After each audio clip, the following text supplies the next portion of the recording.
My name is Leah Brooks, and I am 32 years old. All my life I tried to be the perfect child, the reliable one, the one who never caused trouble or asked for anything. That is until that Sunday dinner when my family elders casually laughed and announced my younger sibling would just stay at my apartment for a while. I stood up, hands trembling, and said, "Funny, I have not lived there for 6 weeks." The living room fell silent. My mom's voice cracked as she asked, "Wait then, where exactly have you been staying?"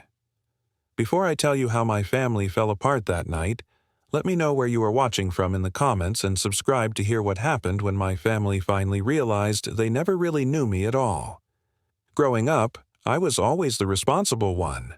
From the time I could tie my own shoes, my family elders expected me to handle things on my own. My younger sibling, Ava Turner, on the other hand, was 3 years younger and treated like she was made of glass. When she cried, my family elders rushed to comfort her. When I cried, I was told to be strong and set a good example. "Leah Brooks can handle it" became my family elders' favorite phrase. School project, Leah Brooks can handle it. College applications, Leah Brooks can handle it. Finding an apartment and establishing a career with no financial help, Leah Brooks can handle it. And I did handle it. I worked through college while maintaining a 3.9 GPA. I secured an entry-level position at a prestigious marketing firm in Chicago and slowly worked my way up over 7 years. I found a small but nice one-bedroom apartment in Lincoln Park that I could just barely afford if I was careful with my budget. It was mine, earned through countless overtime hours and sacrificed weekends. Every month when I paid rent, I felt a mixture of pride and resentment. Pride because I had done this completely on my own. Resentment because my younger sibling had lived at home until she was 26, with my family elders covering her bills while she found herself. Leah Brooks glanced up at the flickering light above her kitchen table, her heart pounding. She was scrolling through job listings, but each tap felt heavier, each opportunity slipping away. Outside, distant sirens echoed in the air, the relentless hum of a city that never pauses for anyone. Hours earlier, her younger sibling, Ava Turner, had asked her, "Are you really okay?" Leah hesitated, caught between pride and the gnawing truth of her struggles. Her hands trembled slightly as she fought an overwhelming urge to break down. Just then, an email notification popped up, a subject line she didn't recognize. What awaited her inside that digital envelope could change everything. What if it was the break she desperately needed? This moment felt like a cliffhanger, the air thick with tension. Leah's journey to self-discovery had never been easy. All her life, she played the perfect child, the independent one. From childhood, her family elders expected her to shoulder everything. Meanwhile, Ava was the protected one, wrapped in the family's nurturing embrace, free to explore her dreams while Leah sacrificed her own. How could she possibly explain the weight of expectations that had crushed her spirit? 6 weeks ago, everything imploded. Her company lost a major client, and with it, Leah lost her job. The layoffs hit her first, despite her relentless dedication. "Last in, first out," they said, and suddenly, Leah's flawless track record didn't matter. Her savings dwindled as rejection emails piled up. The first of the month approached, and Leah couldn't pay her rent. She faced an agonizing choice: admit her struggles to her family or fight through it alone, just as she always had. Pride surged within her. She packed what little she could into her Honda Civic, ready to embrace an uncertain life. Leah promised herself it would only last a week or two. She would find a job, somehow. With her gym membership keeping her clean and organized, she used library computers, keeping her head up, making sure no one could see her hidden struggles. But could she really navigate the storm of her emotions alone? As she stared at her phone, the answer felt just a click away. What would she discover in that email? Would it be the support she'd always longed for, or another reminder of her isolation? The tension hung in the air, waiting. And every Sunday, I drove to my family elder's house in the suburbs for dinner, just as I had done for years. I arrived well-dressed with stories about work and friends that were entirely fabricated. I listened to my family elders praise Ava Turner for her latest minor accomplishment. I smiled and played my part. The dinners became both a lifeline and a source of growing resentment. They provided me with a good meal and a few hours in a real home once a week. But each time I became more angry at how oblivious my family was to my struggle. Not once did they ask how I was really doing. Not once did they notice the dark circles under my eyes that makeup couldn't quite hide. Not once did they question why I always arrived exactly on time for dinner and left promptly after dessert. 6 Sundays passed this way. 6 dinners where I smiled through gritted teeth as my mother asked Ava Turner detailed questions about her life, while only asking me how's work before moving on without waiting for a real answer. 6 evenings of my father patting Ava Turner on the shoulder proudly while barely acknowledging my presence. The resentment built inside me like pressure in a sealed container. Each dismissal, each moment of preferential treatment toward my younger sibling, each casual assumption that I was fine because I was always fine, added to it. I began to wonder if they would even notice if I stopped coming to dinner altogether. Would they call to check on me, or would they just shrug and say, "That's Leah Brooks, always independent"? The worst part was knowing that if I told them the truth, their response would likely be disappointment rather than support. My mother would sigh dramatically and say something about how she thought I was more responsible than this. My father would offer reluctant financial help accompanied by a lecture about proper planning. Ava Turner would look at me with pity, her expression saying, "I never thought you would fail."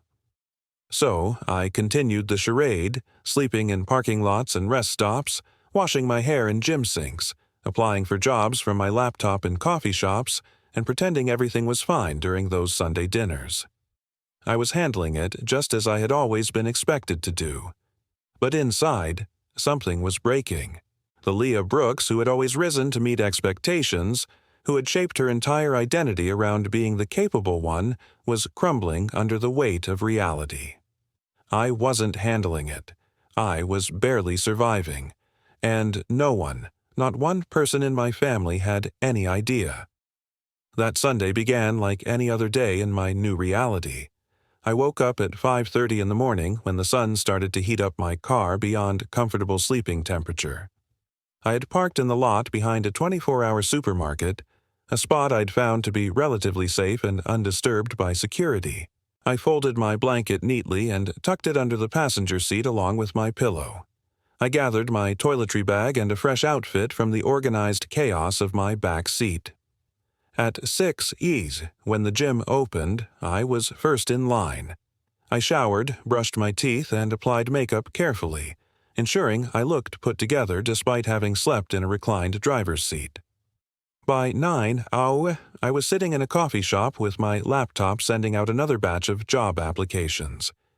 Each cover letter was personalized, each resume tailored to the specific position. I had become efficient at this daily ritual, though the constant rejections made it feel increasingly futile. At 3, I began preparing for dinner at my family elders. I changed into a nicer outfit in a public restroom, a dark blue dress that my mother had always complimented. I stopped at a florist and bought a small bunch of daisies, not because I wanted to, but because arriving empty-handed felt wrong. The drive to the suburbs took 45 minutes. As always, I timed my arrival perfectly for 5 true. Not early enough to have to make extended conversation, not late enough to be criticized for delaying dinner. My mother answered the door with flour on her apron. "Oh, you're here," she said as if my consistent punctuality was surprising. "Ava Turner just called. She's running 15 minutes late." Of course she was, and of course it was fine. If I had been 15 minutes late, there would have been passive-aggressive comments throughout dinner about consideration for others' time. "I made lasagna," my mother continued as I followed her to the kitchen. Ava Turner's favorite. It had been Ava Turner's favorite for 30 years. Just once I wished my mother would make my favorite meal, but she probably didn't even know what it was. For the record, it's chicken pot pie with extra thyme. My father was in the living room watching a football game. He grunted a greeting without looking away from the screen. I placed the daisies on the coffee table near him. "Those for your mother?" he asked, finally glancing at me. "Yes," I replied, though they had been for both of them. "Nice," he said. "Attention already back on the game." I went to the kitchen to help my mother as I always did. She handed me plates to set the table, talking the entire time about Ava Turner's latest achievement, a small promotion at the clothing boutique where she worked. "Assistant manager now," my mother said proudly, "and they're giving her business cards. Real business cards with her name on them." I nodded and smiled, not mentioning that I had had business cards for years at my previous job, or that assistant manager at a boutique was hardly comparable to my former position as marketing strategist for national campaigns. But those comparisons weren't fair, I reminded myself. Ava Turner was doing her best. It wasn't her fault our family elders had different standards for us. The doorbell rang at 5:20 and my mother rushed to answer it, abandoning the salad she'd been asking me to help with. I heard Ava Turner's voice animated and loud, followed by my father's enthusiastic greeting. By the time they entered the kitchen, the three of them were laughing about something. Leah Brooke Zoe said, giving me a quick hug, "You look nice. That dress brings out your eyes." I thanked her, noting that she was wearing jeans and a casual top. I was perpetually overdressed for these dinners. Another sign of trying too hard that no one seemed to notice. We sat down to eat, and the conversation immediately centered on Zoe. Her promotion, her recent date with a new guy that hadn't gone well, her thoughts about maybe taking a photography class, her complaints about a difficult customer at the boutique. I ate quietly, offering appropriate responses when directly addressed, which wasn't often. The lasagna was good, but it sat heavily in my stomach, mixing with the anxiety that had become my constant companion. "So," my mother said during a rare lull in the conversation, "Ava Turner has some news." Ava Turner looked down at her plate, suddenly less animated. "It's not a big deal, Mom." "Of course it is, honey. Family helps family." My mother patted Ava Turner's hand. Ava Turner and Mark broke up. Mark was the boyfriend Ava Turner had been living with for the past 8 months. This was the first I'd heard of any trouble between them. "I'm sorry," I said automatically. "It's for the best," Ava Turner shrugged. "But he's keeping the apartment since it's closer to his work, so I need to find a new apartment." I felt a tingle of warning at the back of my neck. "Which brings us to the favor," my mother continued. "It will just be for a little while until Ava Turner finds her own apartment." My father joined in. "We were thinking, since you have that spare bedroom in your apartment." They hadn't even asked it as a question. There was no spare bedroom in my one-bedroom apartment. Ava Turner had visited once shortly after I moved in. Had she forgotten? Had they all forgotten? "We know it's an imposition," my mother continued. "But family helps family. And it would just be for a month or two." A month or two? In an apartment I no longer had. With what money? The air in the living room felt electric, thick with unspoken words. Leah Brooks stood there, her heart pounding as her family elders exchanged bewildered glances. The warmth from the kitchen faded, replaced by a chill that crept into her bones. Ava Turner, her younger sibling, tugged nervously at her sleeve, eyes wide with confusion. What was about to unfold? Leah took a deep breath, the scent of rain lingering outside, and prepared to shatter the silence. "Funny," she began, her voice steady despite the storm brewing inside her. "I haven't lived there for 6 weeks." The laughter that filled the living room evaporated instantly. 3 pairs of eyes locked onto her, confusion morphing into disbelief. "What do you mean?" her father asked, brow furrowed as if trying to piece together a puzzle that had suddenly lost its shape. "I lost my job 6 weeks ago. I couldn't afford rent. I had to give up my apartment." Each word felt like a weight lifting, yet the tension in the living room thickened. Leah's mother gasped, hand flying to her chest, a gesture so dramatic it could have been comical in another context. "Where exactly have you been staying?" The silence that followed stretched into eternity. Leah looked at their faces, her father's confusion, her mother's dawning horror, Ava Turner's uncomfortable fidgeting. "My car," she finally admitted, the truth hanging heavy in the air. "I've been living in my car for the past 6 weeks." Her mother's eyes widened, disbelief etched across her features. "That's ridiculous. Why wouldn't you just come home?" The question ignited a fire within Leah. Could she have, really? Because not once in the past 10 years had they suggested this was still her home. Not once had they offered her the support they so freely gave Ava Turner. "That's not fair," her mother interjected, desperation creeping into her voice. "We've always supported both of you equally." Leah let out a harsh laugh, a sound that surprised even her. "Equally? Really?" The tension crackled and the living room felt smaller, the walls closing in. What would happen next? Would they finally see her? Would they understand? Or would this revelation push them further apart? The air was thick with uncertainty, and Leah stood at the precipice of change, ready to assert her boundaries and claim her truth. "Equally, Mom, you paid Ava Turner's rent until she was 26. You helped her with the down payment on her condo. You've bailed her out of credit card debt twice that I know of. Meanwhile, I worked through college, took out student loans that I'm still paying off, and have received exactly 0 financial help since I turned 18. "We helped you with college," my father protested weakly. "You paid for 1 semester of books. 1. I paid for everything else myself." My mother was crying now, tears streaking her makeup. "Why didn't you tell us you were in trouble? We would have helped. Would you? Or would you have lectured me about responsibility and proper planning? Would you have sighed and wondered aloud how I could have let this happen? Would you have told all your friends about how your responsible child turned out? To be a disappointment, after all." Ava Turner spoke up for the first time. "Leah Brooks, that's not fair. Mom and Dad love you." I turned to her. "This isn't about love, Ava Turner. It's about expectations and double standards. It's about how I've been treated my entire life versus how you've been treated. It's about how they call you twice a day to check in, but didn't notice that I've been homeless for 6 weeks. 6 weeks. Ava Turner, where do you think I've been showering? Where do you think I've been sleeping? How do you think it feels to come here every Sunday and listen to everyone talk about your promotion at a boutique when I lost a career? I spent 7 years building. We didn't know." My father said, his voice softer now. "That's exactly the problem. You didn't know because you didn't ask. You didn't know because you've never been interested in my life beyond the surface level. You didn't know because it's always been easier to assume I'm fine, that I can handle everything while you focus all your attention and concern on Ava Turner.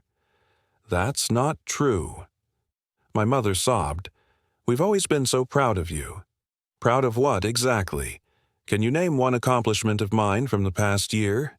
Can you tell me what my last big project at work was? Can you tell me who my friends are? What I do in my free time? Anything substantive about my life at all?" The silence that followed was answer enough. "Do you remember when I made honor roll every semester in high school?" I continued, unable to stop now that the floodgates had opened. "Ava Turner brought home 1A and you took her out for ice cream to celebrate. I brought home straight A's and you said that's what we expect from you. Leah Brooks." My father shifted uncomfortably. "We never meant to make you feel less important, but you did. Every time you dropped everything to attend Ava Turner's school events, but told me you couldn't make mine because of work.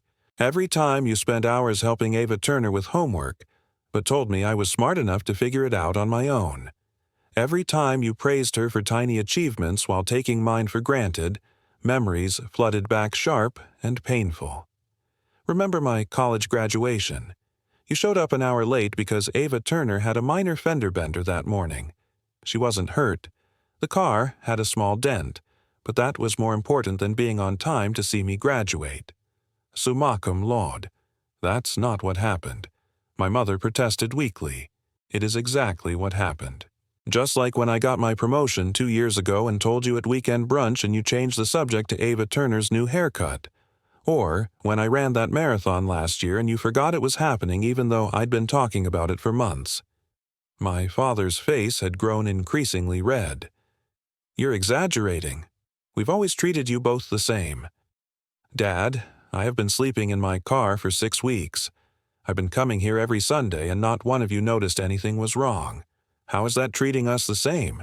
You should have told us. He exploded, pounding his fist on the table, making the dishes rattle. How are we supposed to know if you didn't say anything? You've always been independent, always handled things yourself. We respected that about you. It wasn't respect, I said quietly. It was convenience. It was easier to assume I was fine than to actually pay attention and notice I wasn't. It was easier to focus all your energy on Ava Turner because she demanded it while I did what I was taught to do from childhood. Handle it myself and never complain. My mother was sobbing openly now. I can't believe you've been living in your car. My child, homeless. What will people think? And there it was. Not concerned for my well-being, but concerned for appearances. How this would reflect on her. That's all you care about, isn't it? What people will think. Not the fact that I've been struggling. Not the fact that I've been alone through the hardest time in my life. Just how it makes you look. That's not what I meant, she backtracked. It's exactly what you meant. I stood up, grabbing my purse. I need some air. Don't you walk out of this house, young lady, my father commanded, his voice, sharp with authority that had worked on me for decades. But not tonight. I'm 32 years old, Dad. I'm not a young lady. You can order around. And this stopped feeling like a home to me a long time ago. I walked out, ignoring their calls for me to come back. In the driveway, I got into my car, my home, for the past 6 weeks, and finally let myself cry. Deep, gut-wrenching sobs that I'd been holding back for so long. I cried for the little girl who had always tried so hard to be what her family elders wanted. I cried for the woman who had lost everything and been too proud to ask for help. I cried for the family dynamics that had brought us to this point. Through the windows of the house, I could see them still at the dining table, gesturing and talking animatedly. My mother was still crying. My father looked angry. Ava Turner sat with her head down. They were probably talking about me, about my ingratitude, about how I had ruined a perfectly nice family dinner with my outburst. Or maybe, just maybe, they were finally seeing the truth. The week that followed was one of the hardest of my life. My phone buzzed constantly with texts and calls from my family, but I couldn't bring myself to answer. What more was there to say? I had finally told them the truth, and their reactions had only confirmed what I'd always suspected. They didn't really know me at all. My mother's texts alternated between guilt trips. I cried all night thinking about you in that car and demands, "Call me right now, young lady." My father left gruff voicemails ordering me to stop this nonsense and come home. Ava Turner's messages were gentler, asking if I was okay and where I was staying, but I couldn't respond to her either. Not yet. Meanwhile, my situation was getting worse. The emotional toll of the confrontation had affected my job search. I was too drained to put on a convincing facade during interviews. I started showing up late to virtual meetings because I'd overslept in my uncomfortable car. My appearance, which I'd maintained so carefully, began to slip as depression took hold. My funds were nearly depleted. I had less than $100 to my name, which needed to cover gas, food, and the gym membership that provided my only access to a shower. I started skipping meals, eating once a day from the dollar menu at fast food restaurants. I canceled streaming subscriptions that had been my only entertainment during long, lonely nights in the car. 10 days after the family dinner, a severe thunderstorm hit Chicago. I was parked in what I thought was a safe spot, but around 2 in the morning, I woke to water seeping into the car. The street had flooded and water was coming in through the door seals. In a panic, I started the engine and tried to move to higher ground, but it was too late. Water had reached the engine and the car sputtered and died. I grabbed my laptop phone and the folder containing my important documents and waded through knee-deep water to the sidewalk. I stood there in the pouring rain, watching as water filled my car, my home, taking with it most of my remaining possessions. My clothes, my toiletries, the family photos I'd kept, all ruined. I had nowhere to go, no one to call who wouldn't say I told you so. So I walked in the rain in the middle of the night. I walked until I found an all-night laundromat. I sat in a plastic chair soaking wet, clutching my laptop bag to my chest until morning. When the rain stopped, I returned to my car. It was a total loss. Water had risen to the seats, soaking everything.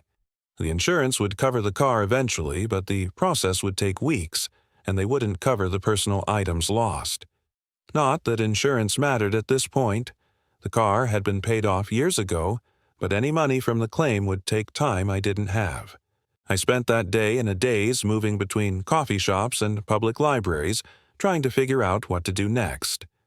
By evening, exhaustion overwhelmed me, and I found myself sitting on a bench in a small park. No plan, no shelter for the night. That's where Officer Bryant found me. She was doing her rounds, checking the park before closing time, when she spotted me still in damp clothes, staring blankly ahead. "Ma'am, the park closes at 9 now. You'll need to move along," she said, her tone professional but not unkind. I looked up at her, and something in my expression must have concerned her because her demeanor changed. "Are you all right? Do you need medical assistance?" I shook my head. "I'm fine. Just nowhere to go." She sat down beside me, maintaining a respectful distance. "How long have you been homeless?" The word hit me like a physical blow. Homeless. Despite living in my car for weeks, I had never fully applied that label to myself. I had been between apartments or in a temporary situation. But now, with no car, no shelter of any kind, the reality was unavoidable. "My car flooded last night," I said, my voice hollow. The identity I had built for myself, the capable, independent Leah Brooks who could handle anything, was a facade. Underneath was a wounded child, still desperate for her family elder's attention and approval, still hurt by years of being taken for granted. The next morning, I met with a social worker named Diane. She helped me apply for emergency assistance, gave me information about job placement programs, and connected me with resources I hadn't known existed. "You're not the typical client we see here," she said carefully. "You have education, work experience, skills that are in demand. This is a temporary setback, not a life sentence." Her words were meant to be encouraging, but they made me think about the other women at the shelter. What made my homelessness temporary while theirs might be a life sentence? Was it just my privilege, my education, my past prosperity? The thought was humbling. Over the next few days, I met some of those women. Maria, who had fled domestic violence with nothing but her children and the clothes on their backs. Tanya, whose mental illness had gone untreated until she lost her job, her apartment, and her support system. Eleanor, an elderly woman whose fixed income hadn't kept pace with rising rents. Their stories put my own situation into perspective. Yes, I had been treated unfairly by my family. Yes, I had faced bad luck and hardship, but I also had advantages.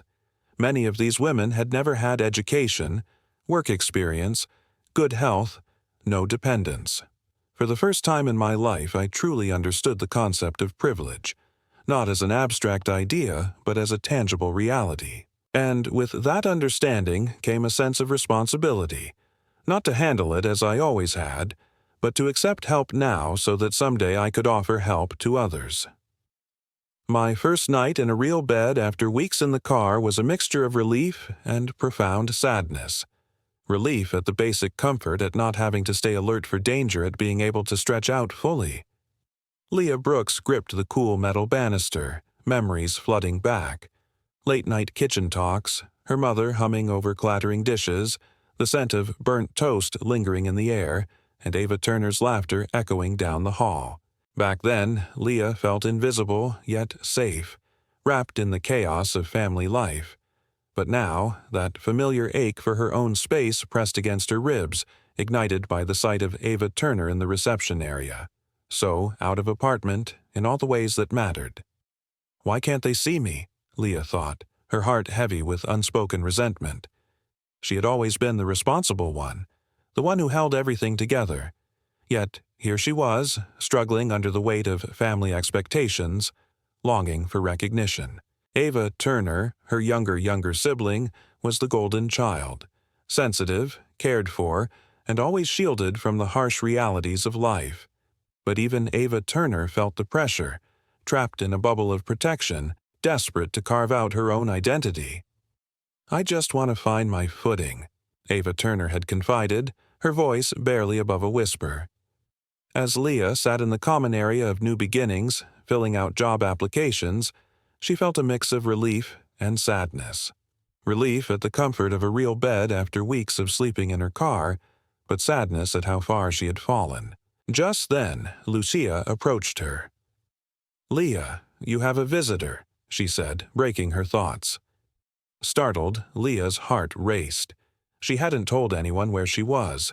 Was it Officer Bryant checking in again? But when she reached the reception area, it was Ava Turner, looking uncertain in her designer jeans and cashmere sweater. "How did you find me?" Leah asked, surprised. "I've been looking everywhere," Ava Turner replied, her voice shaky. "I called hospitals, checked with the police. Finally, Officer Bryant told me you might be here. Can we talk? Maybe go for coffee?" Ava Turner's vulnerability was a rare sight, and Leah felt a flicker of hope. They walked to a nearby coffee shop, the air thick with unspoken words. "Mom and Dad don't know I'm here," Ava Turner finally admitted, breaking the silence. "They think I'm at work." "Why the secrecy?" Leah asked, her heart racing. "Because I wanted to talk to you first, without their drama," Ava Turner sighed. "They've been a mess since that dinner. Mom cries all the time. Dad is angry but scared. They keep trying to find you, but they're looking in all the wrong places." Leah felt a wave of emotions crash over her. "It never occurred to me either," she confessed, the weight of their family dynamics pressing down on her. In that moment, Leah realized that maybe, just maybe, this conversation could be the first step toward healing. Could they bridge the gap that had grown between them? Could they find a way to support each other, despite the chaos of their family? As they sipped their coffee, the air filled with the scent of hope, Leah felt a flicker of possibility. "Leah Brooks, I am so sorry." Ava Turner's eyes filled with tears. "I had no idea things were so unbalanced between us. I never saw it. Why would you? You were the beneficiary. That's not fair. I didn't ask to be treated differently, didn't you? All those times you called them for money, for help, for emotional support. All those times you let them bail you out of situations I had to handle on my own."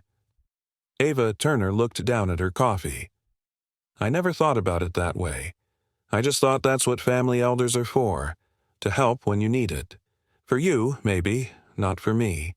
I see that now, and I feel terrible.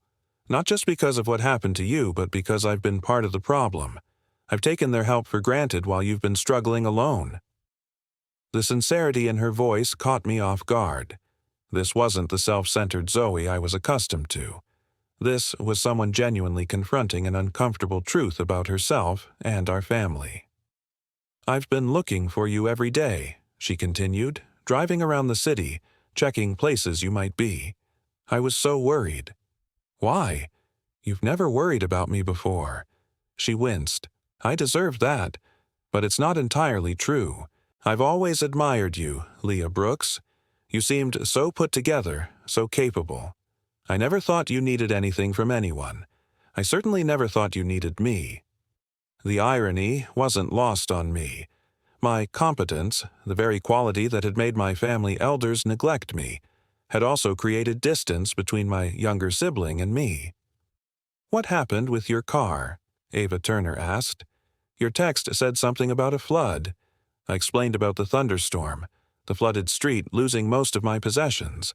As I talked, I realized it was the first time in years I had shared a genuine problem with my younger sibling without minimizing or putting on a brave face.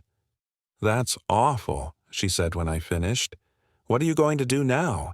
"Keep looking for jobs. Stay at the shelter until I can afford an apartment.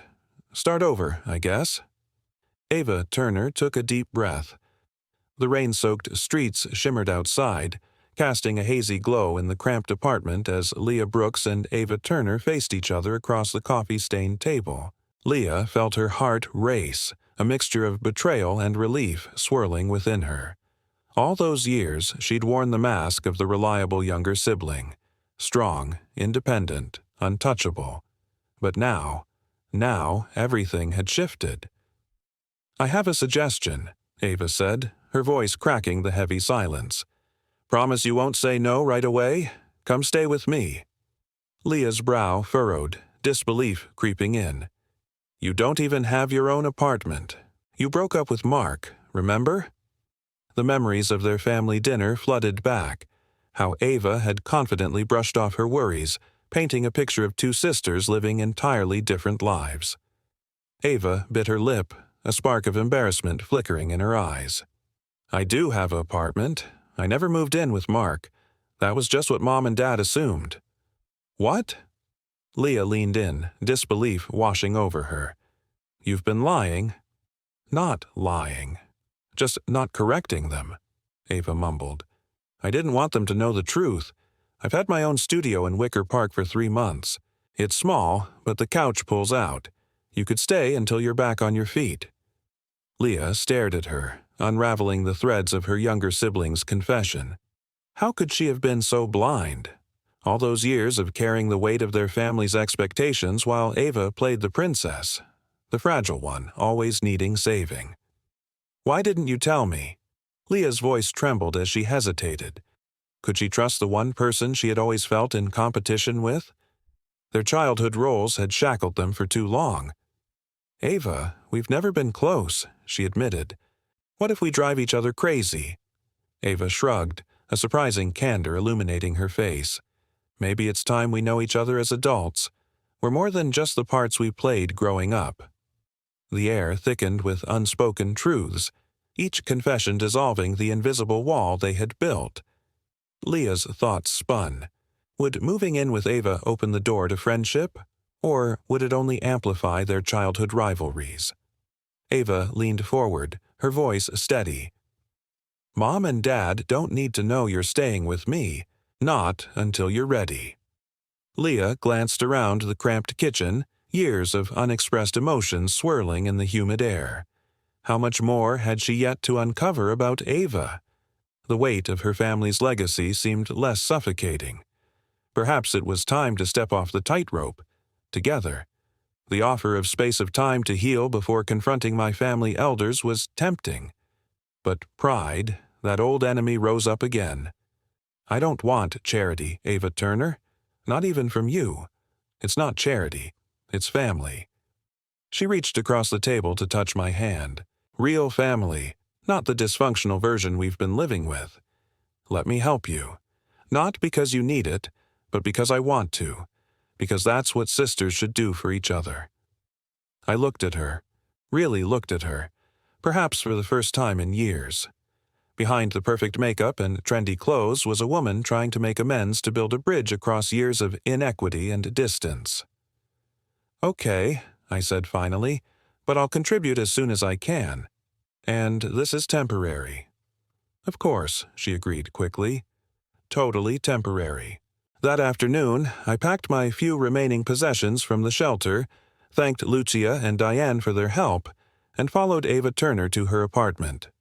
It was indeed small, a converted loft space with high ceilings and exposed brick furnished with an eclectic mix of thrift store finds and a few expensive pieces. The promised pull-out couch looked reasonably comfortable. "Make yourself at home," Ava Turner said, showing me where to put my things. "Bathroom's through there. Kitchen's basically just that counter with the microwave and mini fridge, but it works." As I settled in, Ava Turner busied herself making tea, chattering nervously about her job at the boutique, her photography hobby, a documentary she'd watched recently. It was awkward, this new dynamic between us, but there was also something refreshing about it. Without our family elders as an audience, without the established patterns of our relationship, we were finding our way to a new kind of sisterhood. That evening, over takeout Thai food, Ava Turner surprised me again. I have a friend who works at Digital Edge Marketing, she said casually. They're looking for someone with experience in campaign strategy. I mentioned you, and she said to send your resume directly to her. The bustling restaurant fades, the clatter of dishes blurring into the background. Leah Brooks watches her younger sibling, Ava Turner, laughing nervously about the profile she just sent out. The taste of lemongrass was a bitter reminder of how years of quiet resentment structured their bond. Leah suddenly questions everything she thought she knew. Was Ava only the cherished, protected younger sibling? In that moment, Leah uncovers an unseen truth. Ava's been grappling with her own struggles all along. Leah's shoulders slump under the weight of this new understanding, feeling disoriented as the roles they'd played shift like a tide. Could it be that she had misjudged Ava's strength, mistaking dependence for weakness? Over their awkward weekend brunch, the two sisters navigate this unfamiliar territory, the air thick with unspoken history. Leah had always struggled to meet family expectations, and the burden of those unacknowledged dreams pressed heavily on her heart. As the syrupy sweetness of their chocolate chip pancakes lingers on her tongue, Leah's silent rebellion against her family feels more complicated than ever. She had wanted to be recognized for her achievements, but was that selfishness? Ava, on the other hand, with her warm, sensitive personality, shares her own battle for independence. They treat me like I'm still a kid, she confesses. Leah's heart aches, realizing that while she fought for self-sufficiency, Ava's struggle was the opposite. Where Leah craved respect, Ava longed for the freedom to make her own choices. As they share their stories, the contrast between them emerged like a heartbeat, Ava's sheltered life clashing against Leah's forced independence. The heavy scent of coffee mixes with the rain-soaked earth outside, both refreshing and foreboding, just like the sisters' renewed bond. The tension of the past begins to dissolve, leaving living room for something new. Leah's resentment dwindles, evolving into a revelation. Could their sisterhood transform through this unexpected empathy? Perhaps, just perhaps, they were stronger together than apart. That night, as I lay on the pull-out couch, the soft rhythm of Ava Turner's breathing drifted from the bed across our cramped apartment. A feeling washed over me. Hope. Not just for a job or a roof over my head, but for a real connection with my younger sibling. Something that could heal us both. It wasn't a magic fix for my problems. I still faced the daunting task of confronting my family. I had no job security, no apartment to call my own. Yet, for the first time in ages, I didn't feel utterly alone in this fight. That flicker of connection felt like a turning point. The interview with Digital Edge? It went better than I ever imagined. Sarah, Ava Turner's friend, turned out to be the creative director. She held the power to make hiring decisions. When she looked at my portfolio, I could see the spark of interest in her eyes. Just 2 days later, I got the call, an offer. The pay was a bit less than before, but the benefits were a game changer. Mental health coverage? Yes, please. It felt like a lifeline, especially after the anxiety and depression that had crept in during my time without a home. Living with Ava Turner had its ups and downs.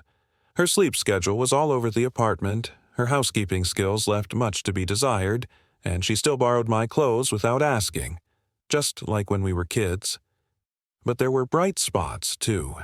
Late-night talks about our childhood, each of us sharing our different perspectives.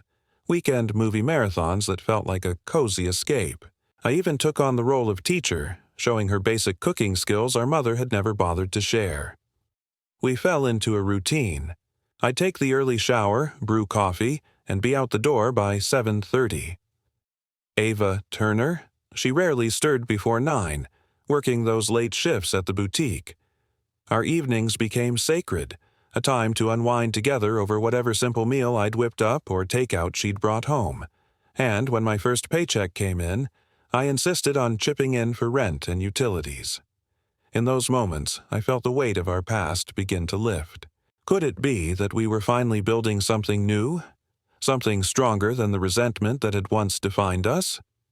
The late-night streetlight casts a dim glow, bleeding shadows across the bruised silence between Leah Brooks and her younger sibling, Ava Turner. Leah's jaw tightens, muscles coiling like a spring, while Ava's eyes flicker, guilt swirling around her like evening mist. Her thumb circles her phone, as if hoping to find the right words. Outside, distant sirens wail, a reminder of danger. Leah knows she can't just say, "I'm safe," without choking on the weight of their history. Locking eyes with Ava, the silence thickens. Do we keep lying, or do we finally let them in? That unanswered question looms, heavy like the future, daring them both not to look away. As days slip into months, Leah opens a new savings account, vowing never to feel financially trapped again. The rhythm she finds living with Ava softens years of resentment. Despite the occasional friction, they've settled into comforting routines. They share late-night talks about childhood memories, swapping stories shaped by different perspectives. Weekend movie marathons offer a safe escape, cocooned in laughter. Yet their family elders' calls and texts continue to pepper their lives, like rain on a tense afternoon. Leah responds minimally, ensuring they know she's safe, but keeping the truth hidden. Ava, struggling with the burden of deceit, admits, "I hate lying to them. Mom's terrified you're homeless." Leah nods. "I am okay now. But I wasn't, and they never bothered to notice. I'm not ready to pretend." Month after month, Leah sees the strain their estrangement places on Ava. She's caught in a crossfire, balancing secrets with a mother's pain. "Maybe we should tell them the truth," Ava suggests one evening. Leah thinks of their family elders, reflections of parental love and broken expectations. "Not yet," she murmurs. "They've got to learn the hard way." Encouraged by Ava, Leah starts therapy with Dr. Reynolds, who specializes in family dynamics. As they sift through layers of trauma, Leah contemplates her past. Complete estrangement is an option, Dr. Reynolds shares, her voice steady, but it comes with a heavy price. Is it worth the protection? Leah ponders. What does she really want from her family? Not the unquestioning support Ava receives, but something deeper, an honest relationship defined by who they truly are. No more masks and no more games. With each session, Leah inches closer to defining her own boundaries, realizing the importance of asserting her identity and demanding the respect she deserves, not just from her family, but from herself. And in the silence that follows, she knows. This journey, messy as it is, leads her to her true self. Could this be the beginning of a new chapter where healing and understanding take the stage? The unspoken promise of hope begins to fill the spaces between them, leaving the past behind. 2 months after moving in with Zoe, nearly 5 months after that fateful dinner, I decided it was time to face my family elders. Ava Turner offered to be there, but I felt this was something I needed to do myself with the new strength I had found. I suggested meeting at a restaurant neutral territory where no one could storm off to another living room or fall back on familiar patterns tied to the family home. I chose a small Italian apartment downtown, public enough to discourage dramatic scenes, but quiet enough for serious conversation. They arrived together looking older than I remembered. My mother had lost weight, dark circles under her eyes despite careful makeup. My father's posture was less commanding, his shoulders slightly stooped.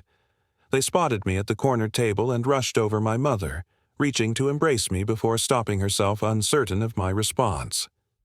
"Leah Brooks," she said, her voice breaking. "You look well." "I am well," I replied, gesturing for them to sit. "Thank you for coming." "Of course we came," my father said gruffly. "We've been worried sick." "Where have you been staying?" Ava Turner swears she doesn't know, but we thought. "I'm not here to be interrogated," I interrupted. "I'm here to talk about our relationship and what happens next." My mother wiped away a tear. "We've been so worried all these months, not knowing if you were safe. I understand that you've been worried, but I need you to understand why I needed space." Why, I still do. We understand, my father said quickly. You were going through a hard time and we were insensitive. We should have noticed something was wrong. It was exactly the kind of pat response I had expected. Glossing over the deeper issues, this isn't just about the past few months. It's about a lifetime of imbalance in our family. It's about how you've treated Ava Turner and me differently since we were children. That's not true, my mother protested automatically. It is true, and pretending otherwise won't help us move forward. I took a deep breath, centering myself as Dr. Reynolds had taught me. I've prepared some things I need to say. I'd appreciate it if you would just listen without interrupting. They exchanged glances but nodded. For as long as I can remember, there have been two sets of expectations in our family. Ava Turner was fragile and needed protection. I was strong and could handle anything. These weren't roles we chose. They were assigned to us and they shaped our entire lives. I went on to detail specific instances, patterns of behavior that had reinforced these roles year after year. The financial support given to Zoe but withheld from me. The emotional attention lavished on her while I was left to process feelings alone. The celebration of her minor achievements while my major ones were taken for granted. The result was that Ava Turner never learned real independence. While I never learned to ask for help, both of us were harmed by this imbalance, just in different ways. My father started to speak, but my mother touched his arms, silencing him. When I lost my job and apartment, I was too ashamed to tell you because I knew based on a lifetime of experience that your response would be disappointment, not support. I felt I had failed at the one thing you expected of me, handling everything on my own. I described the weeks living in my car, the constant fear, the deepening depression, the humiliation of finally accepting help from strangers because I couldn't ask for it from family. I'm not telling you this to make you feel guilty, though I know you do. I'm telling you because if we're going to have any relationship moving forward, it needs to be based on truth, not the comfortable fictions we've all been living with. By the time I finished, my mother was crying openly and my father's eyes were suspiciously bright. A long silence followed, broken only by the ambient sounds of the restaurant around us. Finally, my father spoke, his voice rougher than usual. I had no idea. None. He shook his head slowly. I always thought we were doing right by both of you, giving Ava Turner the support she seemed to need, respecting your independence because that seemed to be what you wanted. I didn't want independence, I said quietly. I needed it because I wasn't given another option. Oh, Leah Brooks. My mother reached across the table, stopping short of touching my hand. I've been thinking about what you said at dinner that night, going over and over it in my mind about the honor roll and your graduation and all those other moments. You're right. We did take you for granted. We did expect more from you than from Ava Turner. I don't know why we fell into that pattern, but we did. And I'm so sorry. Her apology seemed genuine, but I had heard her apologies before, usually followed by a quick return to old behaviors. I appreciate that, Mom, but what I need to know is whether anything will actually change because I can't go back to the way things were. What do you want from us? My father asked, direct as always. Honesty, recognition of who I really am, not who you've decided I am, respect for my boundaries, and most importantly, a willingness to examine your own behavior instead of getting defensive when I point out problems. My father nodded slowly. Those seem like reasonable requests. They're not requests, Dad. They're requirements for me to have a relationship with you going forward. My directness startled him, but after a moment he nodded again. Fair enough. My mother dabbed at her eyes. Where are you living now? Are you safe? Do you have a job? The questions were predictable, her way of trying to establish that I was okay so she could feel better. But for the first time, I sensed genuine concern beneath the self-interest. I'm in a safe apartment. I have a good job. That's all I'm comfortable sharing right now. But when will we see you again? She pressed. When can we talk more? I don't know yet. This conversation was a first step, not a resolution. The memory flickered like a failing bulb over Leah Brooks's mind. It was a chilly morning in high school. The kitchen smelled sharply of burnt toast, like a bitter reminder of expectations. Her father's back was to her, coffee sloshing dangerously in his mug, when Leah quietly placed her science project on the counter, hoping for a word of praise or maybe a nod of acknowledgement. Instead, she heard the scrape of his chair and the faint murmur, "You'll handle it." Just like that, he disappeared behind the fortress of his newspaper. The echo of that disappointment lingered, sharp and smoky, reminding her of every moment he chose to look away. Fast forward, Leah found herself across the table from her family elders. She was tired of their unspoken expectations. She needed honesty and recognition, not just from them, but for herself. "I'm not just the responsible child you expect. I'm more than that." The words were like an arrow, piercing the tension in the living room. Her father, usually so stoic, looked lost. "I thought I was being a good father," he admitted, voice shaking with vulnerability. "I see now I failed you, and I don't know if you can forgive me." Tears stung her eyes as she fought to hold them back. "Dad, I'd like to forgive you, but it will take time." And for the first time, her mother reached for her hand. "Whatever you need, however long it takes, we'll do better. Just please don't disappear again." Leah didn't make promises. She simply agreed to text them once a week. It wasn't the emotional reunion they hoped for, but it was honest. Honesty felt like freeing herself from a script she never signed up for. 6 months later, Leah stood in her new apartment, smaller and in a humble neighborhood, but it was hers. The scent of fresh paint filled the air, a symbol of new beginnings. The day she signed the lease, she felt a surge of fulfillment deeper than any promotion or accolade. She had taken steps toward her true self, navigating her own path. The past loomed behind her, but in this moment, Leah was ready to embrace the future, her future, on her own terms. This journey was just beginning, and the air was electric with possibility. Ava Turner helped me move in, carrying boxes and arranging furniture with surprising enthusiasm. Our months as roommates had transformed our relationship from distant competitors to genuine friends. We still disagreed, still irritated each other at times, but there was a foundation of trust and understanding that had never existed before. "I'm going to miss having you around," she admitted as we collapsed onto my new couch after a day of moving. "Who's going to force me to clean the bathroom now?" I laughed. "You're an adult. Figure it out. See, that's exactly what I'll miss. Your tough love." But we both knew our relationship wouldn't end with my move. We had established a tradition of weekly younger sibling nights, alternating between our apartments, watching bad reality television, and talking about everything from work drama to childhood memories re-examined through adult perspectives. My relationship with my family elders was evolving more slowly. The weekly texts had expanded to occasional phone calls, carefully neutral at first, gradually becoming more meaningful. My mother was trying in her way to see me as I was rather than as she had always defined me.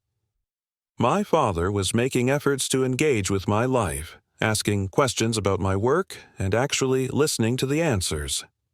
2 months ago, I had invited them to my new apartment for dinner, the first time I had seen them in person since our restaurant meeting.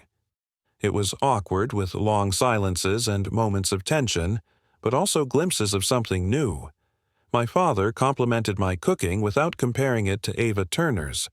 My mother asked about my job without immediately changing the subject to family gossip. Small steps, but significant ones. The biggest change, however, was within myself. Therapy had helped me recognize patterns I had internalized from childhood: the compulsive self-reliance, the inability to ask for help, the constant need to prove my competence. I was learning to be vulnerable, to reach out when I needed support, to set boundaries without guilt. My experience with homelessness had stripped away the identity I had constructed around career success and financial stability. In losing everything, I had been forced to confront who I was beneath those external markers of worth. The journey back from that rock bottom had taught me resilience, but also the value of community.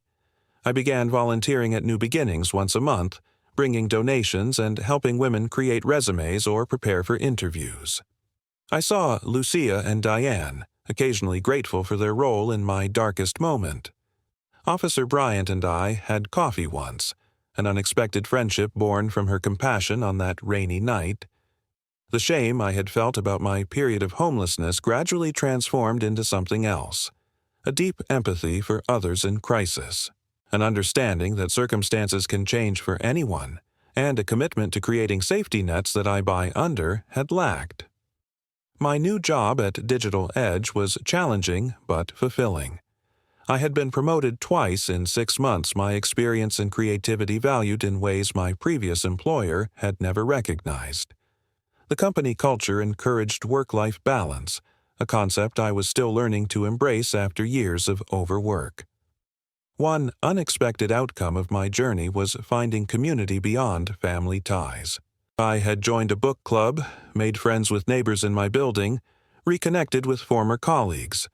My world, which had once revolved entirely around work and obligatory family interactions, was expanding in ways that enriched and supported me.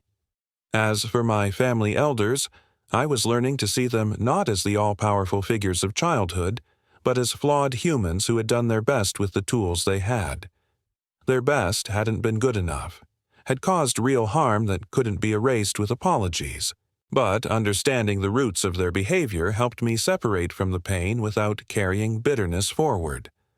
The process of rebuilding family relationships on new foundations was ongoing, with setbacks and progress in equal measure. My mother still occasionally slipped into old patterns, comparing me to Ava Turner or dismissing my feelings. My father still struggled to express emotion directly, but they were trying, and so was I. Last Sunday, I hosted a family dinner in my new apartment, not out of obligation but because I chose to. Ava Turner brought dessert. My family elders brought a housewarming gift, a set of cooking pots I had mentioned wanting. We ate, talked, laughed a little. There were moments of tension, old dynamics threatening to resurface, but also moments of genuine connection. As they were leaving, my father hugged me, whispering, "I'm proud of you, Leah Brooks, not for what you do, but for who you are." It was perhaps the first time he had expressed pride in me without reference to achievement or capability, just pride in my existence, my personhood. It wasn't everything, but it was something real. That night alone in my new home, I reflected on the journey that had brought me here. From perfect child to homeless woman to someone finding her own path. From a family built on assigned roles to relationships based on truth. From shame to self-acceptance.